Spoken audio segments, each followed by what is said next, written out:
pleasure to be here with you tonight.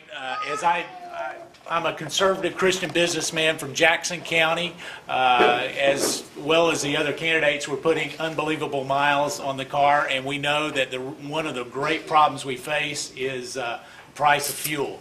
Vance has said it. No one knows that better than a congressional candidate. As you're, $70 a day as you start traveling across this district to get the message out. But I stand for life, liberty, and less government. From a life standpoint, I'm unapologetically pro-life. I believe that marriage is between one man and one woman. And I'll give you some good news. I think, I'm not concerned about people not showing up. The early voting right now is showing that people are coming out and they are voting for one man and one woman, and that's why they're showing up. And so that's what we need to continue to do. Now, the bad part about that is they're coming and they don't know any of the 8 congressional candidates that have been spending hundreds of thousands of dollars. So as we do that, we want to try to make sure that we get the message out. If from a liberty standpoint, I'm a strong Second Amendment rights guy. I believe that we need to protect those rights and stand up for those. We need to rein in the power of the executive branch. Obama has gotten arrogant. He's using the pen to create and legislate from the executive branch, and we need to say enough and enough. And 2012 is when we're going to send him back home, wherever that may be. And Amen. As we look at that, we need to make sure that we honor our veterans and our commitment to our veterans. We have for so long expected men and women to fight for freedom, and yet when they come back, we're wanting to change the deal.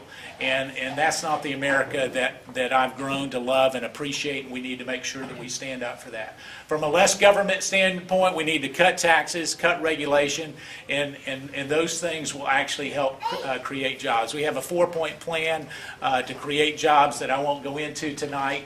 But I wanted to say yesterday was an anniversary of 2 different dates.